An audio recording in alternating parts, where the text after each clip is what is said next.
ali no meio do século XX, com o insight que... até mesmo uma coisa meio que da psicanálise, de transformar o cidadão em consumidor. Isso, é o sobrinho do Freud, sobrinho né? do Freud, que exatamente. ele vai aplicar a psicanálise na questão do marketing. Começou aí. Sim. Então é bem interessante, porque a partir disso, o marketing e o mercado publicitário, ele escalou de uma forma que esse lobby dos grandes empresários começou a efetivamente ter influência no governo. Sim, certamente. Então foi aí que a coisa começou a crescer. Não, inclusive passou a afetar a dinâmica eleitoral. Né? Então, inclusive como tem assim você não tem um deputado que você comprou, tá lá no Congresso? Como assim não? Vocês não têm? Como? Não, mas tem um livro muito interessante, agora eu não vou me lembrar o nome do autor, que chama O Paradoxo da Democracia. E ele vai analisando como que diferentes mídias determinam o padrão eleitoral. Então ele fala assim, se o Abraham Lincoln fosse concorrer na era da televisão, ele não ganharia. Ele era um cara, ele tinha aquele gigantismo, né? Era grandão, era feio, tá? Ele ganhou assim, por quê? Porque ele estava na era do jornal escrito. Então ele faz uma articulação, o Lincoln tem documentários que mostram que ele começa a acionar vários jornais em que ele tinha amigos e ele começa a publicar textos, porque na época não podia fazer campanha. Quem fazia campanha lá em 1860 era mal visto, olha isso. Pensa que coisa hoje. Hoje as pessoas fazem campanha continuamente, né? E então ele começava a escrever artigos. Ele falou, olha, ele conseguiu prosperar nesse cenário midiático, em que você tem uma mídia impressa, escrita. E todo mundo lia jornal, as pessoas consumiam muito jornal impresso. Ele falou, agora, se o Lincoln tivesse concorrendo em 1960 lá com o Kennedy, ele não teria chance contra o Kennedy. O Kennedy é o primeiro presidente que ganha numa mídia televisiva. Então ele era bonito, ele falava bem, ele tinha o porte, e isso tudo começa também a ser espaço de aplicação do marketing. Então você tem toda uma influência organizacional que é importante e que tem linhas da economia que dão valor a isso. Em que o marketing ele não é apenas um apêndice numa estratégia corporativa. Ele é uma linha efetiva de transformação social. Por quê? Ele muda a maneira como as pessoas enxergam a realidade econômica. Então, como que eu digo assim, olha, o que é uma necessidade econômica? Uma necessidade material que a pessoa tem. Ela é aquilo que o corpo dela precisa, que a mente dela precisa, e ela é definida tanto pelas necessidades objetivas quanto pelas necessidades imputadas a ela. Os fetiches. Os fetiches, os anseios, os desejos.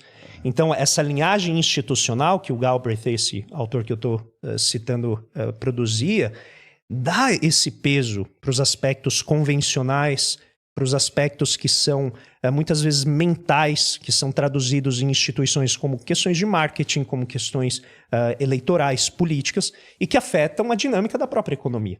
Então, o ser humano ele não é, dentro daquela visão neoclássica, que é essa escola central de economia, né, que é o que a gente aprende em microeconomia, é um indivíduo que maximiza o lucro, que maximiza a satisfação, que parece quase um autômato. Né? Então, assim, ó, eu vou almoçar, eu falei, não, deixa eu calcular o custo de oportunidade, para quem não entende o que é isso, eu vou comer salada ou vou comer sushi, eu tenho que verificar qual delas me causa a maior satisfação e relativamente a menor perda. Então esse é o economista que calcula, né? Economizar o cafezinho para... Que é um saco ser amigo de gente assim, né? Que você fala, cara, mas hoje eu quero comer sushi, não importa que o custo de oportunidade... Não, mas eu quero comer... Não, mas não posso, tem que maximizar... Não tem. Então, tem essas linhagens de economia que fogem um pouco, né, dessa visão mais calculista, de maximização, e que eu acho que elas enriquecem, né, essa visão de economia. Que eu acho que você colocou muito legal a questão da história. Porque a história ela é multifacetada, multidimensional. E talvez um dos problemas da pobreza da economia central, né, esse tipo de conhecimento de economia que a gente vê, que domina, né, a produção do conhecimento na área, ela tira talvez essa seiva, né, mais social, mais institucional, que é importante, como, por exemplo, a influência do marketing, né, a influência das grandes organizações. E não é que essa linhagem de economia que domina o ambiente acadêmico não se preocupe com isso, ela se preocupa. Só que só se preocupa na medida em que entra nesse esqueminha em que eu estou maximizando, em que eu sou o sujeito racional a todo momento, e não no ambiente, por exemplo, em que os indivíduos eles cometem erros, eles têm vieses, Então, a economia comportamental que vem para responder isso, pegando um monte de psicólogo que olhou para o que o economista estava fazendo nos anos 60 e falou: mas o ser humano não é assim. Uhum. O ser humano não otimiza todo mundo. Imagina, quem dera que o ser humano otimizasse a todo mundo. O ser humano, assim, comete idiotice, irracionalidade, decide com base em emoção, né? Eu fui pro mercado de cripto também. Quem nunca entrou na onda assim e falou: eu vou lá entrar, tá? Entrei e saí rápido, ainda bem, perdi pouco. Tem até um ditado que fala que... É efeito manada, talvez. ser humano Não, é tem, você racional, tem né? vieses. Imagina, eu apliquei numa cripto, foi a única que eu apliquei, que era a Helium. Não sei se já ouviram falar. Não. A Helium eu gostei porque eu gosto de aplicar em ativo.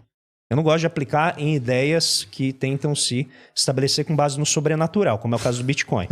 Sim. Então eu gostei da Helium porque essa moeda, que depois teve um monte de problema, eu saí antes da derrocada dela, mas o ativo dela era descentralizar as telecomunicações.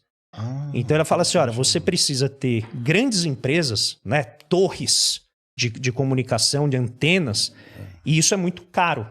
Então, por meio da descentralização de pontos de difusão de Wi-Fi, você conseguiria reduzir em 90% o custo do acesso à internet. Eu falei, legal, isso é um ativo. Tem uma ideia, Então, vou, né, aplicar. Só que muito correlacionado com as outras cripto, né? Então, quando veio a derrocada das cripto lá, acho que 2021, 2022, todas foram pro buraco, né?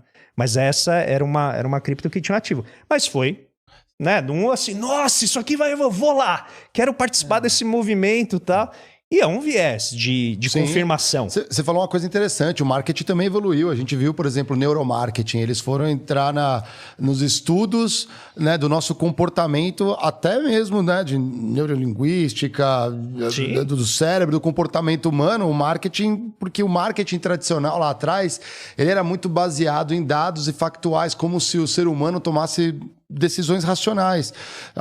Vou comprar um carro porque eu preciso me locomover. Não, às vezes você compra por causa do design. Exato.